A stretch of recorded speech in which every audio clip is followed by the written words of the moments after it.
Hello అందరికీ. మీరు already thumbnail చూసే వచ్చారు కదా లోపలికి. సో ఇప్పుడైతే మనం ఒక ముఖ్యమైన టాపిక్ మాట్లాడుకోబోతున్నాం. ఇది దుబాయ్ ఎవరైతే వద్దాం అనుకుంటున్నారో వాళ్ళందరి లైఫ్లో జరిగే కామన్ స్కామ్. ఈ స్కామ్ ఎక్కడెక్కడో విన్నాం కానీ డైరెక్ట్గా మా సబ్స్క్రైబర్కి ఒక రామ్కి జరిగింది. సో వాళ్ళ ఫ్యామిలీ అయితే చాలా సఫర్ అవుతున్నారు. సో డెఫినెట్లీ దీని మీద ఒక వీడియో చేయాలనిపించింది, ఆ అవేర్నెస్ మీతో షేర్ చేసుకోవాలనిపించింది. సో అయినంత వరకు ఈ వీడియోని ఎవరైతే దుబాయ్ జాబ్స్ ఎతుకుతున్నారో వాళ్ళందరికీ కూడా షేర్ చేయండి, చాలా యూస్ఫుల్ అవుతుంది. మీరు కూడా ఈ వీడియో అయితే ఫుల్గా చూడండి, మీకే అవేర్నెస్ వస్తుంది. సో ఫస్ట్ ఆఫ్ ఆల్ ఇది ఒక స్కామ్ లానే మీకు తెలీదు, అంటే మీరు ఒక ట్రాప్లో పడిపోయారు, మీకు స్కామ్లో ఇరుక్కుపోయారని అస్సలు ఎక్కడా కూడా మీకు ఒక చిన్న క్లూ కానీ ఒక హింట్ కానీ ఏముండదు. మీరు నిండా మునిగిపోయాక మీకు తెలుస్తుంది ఓకే మీరు మోసపోయారని. ఎందుకంటే మనందరికీ కూడా దుబాయ్లో జాబ్ చేయాలనేది ఒక డ్రీమ్గా ఉంటుంది కదా. ఏ చిన్న హోప్ కనిపించినా కానీ వెంటనే అప్లై చేద్దాం, మనకు తగలకుండా ఉంటుందా అనే ఉద్దేశంతో ఉంటాం. సో అలాంటప్పుడే మనకి ఇలాంటి స్కామ్లో అనేది బాగా ఇరుక్కుపోతాం. సో మన హోప్, మన ఎక్స్పెక్టేషనే చాలామంది క్యాష్ చేసుకుంటున్నారు, వాళ్ళ లైఫ్ మెరుగుపడుతుంది. ఇక్కడ చాలా లైఫ్స్ అయితే దారుణమైన స్థితికి వెళ్ళిపోతుంది. సో ఆ ఇన్సిడెంట్ని షేర్ చేసుకుంటాం మీతోటి. మాకు ఆల్రెడీ ఇంకొక ఛానల్ ఉంది, ఆ ఛానల్లో రెగ్యులర్గా మాకు కమెంట్ చేసే పర్సన్ తను. ఇన్స్టాగ్రామ్లో కూడా మాకు పర్సనల్గా మెసేజ్ పెట్టి తనకున్న డౌట్స్ అయితే క్లారిఫై చేసుకుంటారు. సో అలా ఆమెకి ఇంత పెద్ద స్కామ్ జరిగిందంటే మేము అసలు నమ్మలేకుండా ఉన్నాం. ఇంతకీ ఏం జరిగిందంటే, సో మాకైతే మెసేజ్ చేసి దుబాయ్లో ఇలా జాబ్ అంటున్నారు, అప్లై చేయమంటారా అని అడిగారు. సో మేమైతే ఓకే మీరు డీటెయిల్స్ షేర్ చేయండి, కంపెనీ డీటెయిల్స్ మేము చూసి చెప్తామని చెప్పాం. సో మేము ఆ మెసేజ్ పెట్టిన తర్వాత ఆ మెసేజ్ చూసుకున్నారు, కానీ ఏది రిప్లై రాలేదు. సో మేబీ ఓకే బిజీగా ఉంటారేమో అనుకుని వదిలేసాం. కానీ రీసెంట్గా ఒక 10 days బ్యాక్ మాకు మళ్ళీ మెసేజ్ పెట్టారనమాట. మాకు ఆల్రెడీ దుబాయ్లో జాబ్ వచ్చేసింది, ఆఫర్ లెటర్ కూడా పంపించారు, కానీ 1 lakh కట్టమంటున్నారు, మీరు మాకు ఏమైనా సాయం చేయగలుగుతారా, డబ్బులు పంపించగలుగుతారా అని అడుగుతున్నారు. దుబాయ్ ఏంటి, దుబాయ్లో జాబ్ రావడం ఏంటి, వాళ్ళు మళ్ళీ వాళ్ళకి డబ్బులు కట్టడం ఏంటి, ఇది పెద్ద స్కామ్ అని మాకు అప్పుడే అర్థమైపోయింది. మీరు మీ దగ్గర ఆఫర్ లెటర్ ఉంది కదా, ఒకసారి మాకు పంపించండి చూద్దామని చెప్పి వాళ్ళ దగ్గర ఆఫర్ లెటర్ అయితే అడిగాం. తను ఇచ్చిన రిప్లై చూసి షాక్ అయిపోయాము, ఎందుకంటే వాళ్ళ కంపెనీలో చెప్పారంట ఆఫర్ లెటర్ ఎవరైతే ఇచ్చారో వాళ్ళు ఈ ఆఫర్ లెటర్ని ఎక్కడ షేర్ చేయకూడదు, ఇట్స్ హైలీ కాన్ఫిడెన్షియల్, మీరు మనీ రెడీ చేసుకునేవి కూడా మీరే రెడీ చేసుకోవాలి, ఎవరితో ఈ విషయం షేర్ చేయకూడదు అని చెప్పారని చెప్పింది. సో అప్పుడు మాకు కన్ఫర్మ్ అయిపోయింది ఇది కంపల్సరీ ఒక పెద్ద స్కామ్ అని చెప్పి. ఇంకా అప్పటి నుంచి మేము లైట్గా, అంటే డైరెక్ట్గా కాకుండా ఇండైరెక్ట్గా కొన్ని డీటెయిల్స్ అయితే అడిగి తెలుసుకున్నాం. అసలు ఏ కంపెనీ నుంచి మీకు ఆఫర్ లెటర్ వచ్చింది, సో చెప్పింది సో అండ్ సో కంపెనీ అని చెప్పేసి. తర్వాత ఇంటర్వ్యూ ప్రాసెస్ ఎలా జరిగిందంటే అన్నీ వాట్సాప్లో జరిగినాయి అంటుంది. సో వాట్సాప్లో ఎవరండి ఇంటర్వ్యూ చేస్తారు, అసలు అది మినిమం ఇప్పుడు ఈ వీడియో చూసే వాళ్ళకి కూడా గుర్తుంచుకోండి, వాట్సాప్లో జరిగే ఇంటర్వ్యూ ఏదైతే ఉంటుందో అది పక్కా ఫేక్ ఇంటర్వ్యూ. సో వాళ్ళు కనుక మిమ్మల్ని ఇంటర్వ్యూ చేయాలంటే direct person to person interview చేస్తారు, లేదంటే ఏ టీమ్స్లోనో జూమ్ కాల్లోనో జూమ్ కాల్లోనో ఇంటర్వ్యూ చేస్తారు. ఇలా వాట్సాప్లో ఇలా ఇంటర్వ్యూ అని ఎవరైనా అంటే కూడా అస్సలు నమ్మకండి. ఆ తర్వాత మేము ఇది స్కామ్ అని చెప్పాము. ఇనిషియల్గా అయితే ఆమె అస్సలు షాక్ అయిపోయి కొంచెంసేపు రిప్లై కూడా రాలేదు. ఆ తర్వాత ఆమెకు ఇన్స్టాగ్రామ్ మెసేజ్ పెట్టారు, అంటే ఈ 60,000 అనేది మాకు చాలా పెద్ద అమౌంట్, మా హస్బెండ్ది 1 year శాలరీ, అది కొంచెం దాంతో కొంచెం అమౌంట్ ఆయన సేవింగ్స్, కొంచెం అమౌంట్ బయట అప్పు తీసుకున్నామని చెప్పి ఏడ్చుకుంటూ వాయిస్ మెసేజ్ పెట్టారు ఇన్స్టాగ్రామ్లో.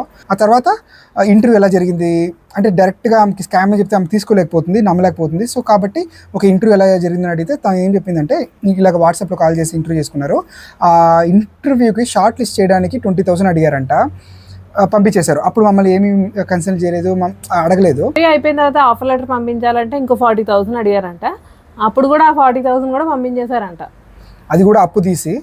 సో ఈ 2 అయిపోయిన తర్వాత ఆఫర్ లెటర్ అని చెప్పి ఏదో ఒకటి ఫేక్గా రిలీజ్ చేసినట్టున్నారు. ఆమె అయితే మాకు ఇప్పుడు కూడా ఇంతవరకు కూడా షేర్ చేయలేదు. అయింది. ఇప్పుడు వాళ్ళు ఏమంటున్నారంటే ఓకే మీకు ఆఫర్ లెటర్ రిలీజ్ చేస్తున్నాము, మీకు ఇంకా వీసా అప్లై చేయాలి, ఇంకా వర్క్ పర్మిట్ అప్లై చేయాలి, కాబట్టి ఇంకొక 1 lakh ఉండే పంపించారంటే మేము ఆ ఫార్మాలిటీని కంప్లీట్ చేసుకుంటాం, ఒక 15 daysలో వచ్చి జాబ్ జాయిన్ అయిపోవచ్చు అని చెప్పారంట.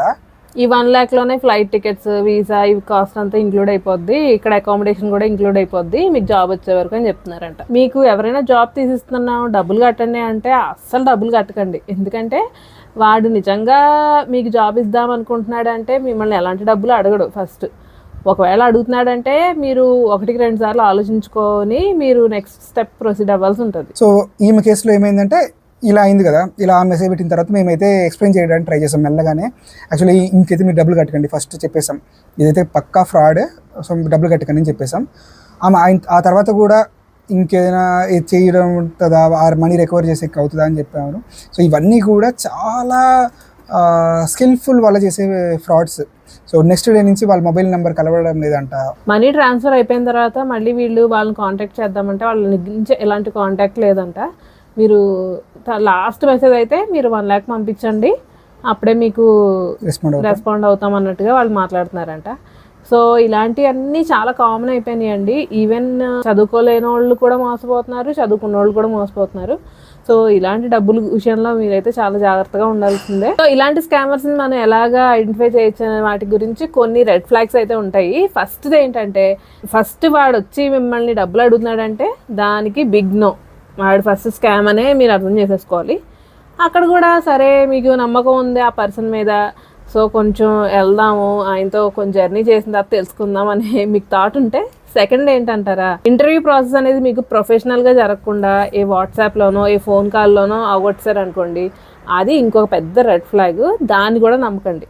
ఇంకా మూడోది అంటారా, మీ స్కిల్స్కి మించి శాలరీ ఇస్తున్నారనుకోండి, ఆబ్వియస్లీ మనకు తెలుసు ఇప్పుడు నేను చేసే జాబ్కి నాకు ఎంత శాలరీ వస్తుంది అనేది నాకు తెలుసు, నాకున్న ఎక్స్పీరియన్స్ని బట్టి. సో రేవంత్కి కూడా అంతే, తనకున్న స్కిల్స్కి ఎంత శాలరీ వస్తుందని తనకు తెలుసు. అలా కాకుండా మీకున్న స్కిల్కి మించి ఎక్కువ ఆఫర్ చేస్తున్నారంటే, అది కూడా 10 times ఎక్కువ ఆఫర్ చేస్తున్నారంటే అది పెద్ద రెడ్ ఫ్లాగ్. ఇలాంటి వాళ్ళని అయితే అస్సలు నమ్మకండి. అలా ఆశ చూపించి మనీ కట్టిపించుకొని ఇలాగ ఫోన్ స్విచ్ ఆఫ్ చేసేసుకొని పారిపోతారు. సో చాలా కేర్ఫుల్గా ఉండండి. సో మీరు ఈ వీడియో చూస్తున్నారంటే మీరు ఏ స్టేజ్లోనే ఉండొచ్చు, అంటే మేబీ దుబాయ్కి జాబ్ సర్చ్ చేస్తూ ఉండొచ్చు, లేకపోతే ఆల్రెడీ ఇలాంటి ఒక స్కామ్లో మిడిల్లో ఉండొచ్చు మీరు. సో అట్లీస్ట్ మీరు ఇప్పుడైనా స్టాప్ చేసేసేయండి, ఇంకైతే ఆ మనీ పే చేయకండి. ఒకవేళ మీరు మనీ పోగొట్టుకున్నారంటే సో కింద డిస్క్రిప్షన్లో ఒక లింక్ పెడతాను, అందులో వెళ్ళి ఒక రిపోర్ట్ అయితే కొట్టచ్చు. సో అట్లీస్ట్ పోలీసు ఆ కేసుని ఇన్వెస్టిగేట్ చేసుకుంటారు. మీ మనీ రిటర్న్ వస్తుందని గ్యారంటీ కాదు, కానీ అట్లీస్ట్ ఒక కంప్లైంట్ ఫైల్ చేసామనేటట్టుగా మీకు ఒక సాటిస్ఫాక్షన్ ఉంటుంది. ఇంకొకటి, నెక్స్ట్ టైం నుంచి ఏదైనా ఒక ఆఫర్ లెటర్ వచ్చిందంటే మా తరపు నుంచి ఒక మంచి టిప్ చెప్పాలంటే, గూగుల్కి వెళ్ళి మీకు ఫర్ ఎగ్జాంపుల్ ఒక XYZ గ్రూప్ ఆఫ్ కంపెనీస్ నుంచి మీకు ఆఫర్ లెటర్ వచ్చిందంటే XYZ group of companies job scams in Dubai అని కొట్టండి, మీకు ఒక రిజల్ట్ వస్తుంది. ఆ ఫస్ట్ వచ్చి ఆ 10 pagesలో డెఫినెట్లీ అదైతే ఫేక్ అయితే డెఫినెట్లీ ఆల్రెడీ న్యూస్లో ఎవరో ఒకరు రాసి ఉంటారు. సో ఇది ఒక మంచి టిప్. ఈమె కేసులో మేము అదే చేసాం. మేము ఎంత చెప్తున్నా కూడా ఆమె నమ్మలేదు. అంటే మేబీ స్కామ్ కాకపోవచ్చు, చాలా నమ్మకంగా మాట్లాడారు, తెలుగు ఆయన అలా ఇలా అని చెప్పి మమ్మల్ని కన్విన్స్ చేస్తున్నారు, మేమేదో వద్దని చెప్తున్నట్టుగా. ఆ తర్వాత మేము చేసింది ఇదే, ndtv.com, ఇంకా లింక్డ్ఇన్లో చాలామంది పోస్ట్ చేసింది. ఇవన్నిటి కాపీ చేసుకెళ్ళి ఈ లింక్స్ అన్నీ ఆమెకి ప్రొవైడ్ చేస్తే అవన్నీ చూసి ఆ తర్వాత ఒక 2 hours తర్వాత ఆమె షాప్ నుంచి బయటకు వచ్చారు, అంటే రియలైజ్ అయ్యారు ఇది స్కామ్ అని చెప్పి. సో ఈ స్కామ్స్ అయితే ఓన్లీ దుబాయ్కనే కాదు, ఈవెన్ ఇండియాలో కూడా ఇలాంటి స్కామ్స్ అనేది చాలా కామన్ అయిపోయినాయి. సో మన జాగ్రత్తలో మనం ఉండాలి. మీకు దీని రిలేటెడ్గానే కాదు, మీకు దుబాయ్ రిలేటెడ్గా or any job related queries ఉన్నా కూడా కొంచెం ఆల్రెడీ ఆ ఫీల్డ్లో ఉండే వాళ్ళు కానీ, లేకపోతే ఆల్రెడీ ఆ ఊర్లో ఉండే వాళ్ళు కానీ రీచ్ అవ్వండి. విషయం కనుక్కొని ఆ తర్వాత ₹1 అయినా కూడా స్పెండ్ చేయండి. ఈవెన్ ₹1 పోయినా కూడా ఒక స్కామ్లో పోగొట్టుకుంటే ఆ పెయిన్ లైఫ్ లాంగ్ అలా గుర్తుండిపోద్ది. That's it for today's vlog guys. ఈ వీడియో అయితే మీకు చాలా ఇన్ఫర్మేటివ్గా ఉంది అని మేము అనుకుంటున్నాం. మీకు కూడా అలా అనిపిస్తే లైక్ చేయండి, మా ఛానల్ని సబ్స్క్రైబ్ చేసుకోండి. ఇంకా చాలా చాలా చాలా informative videos are also coming. So stay tune to our channel. So see next video. Until then signing off, Revanth and Jaya. Bye. Bye.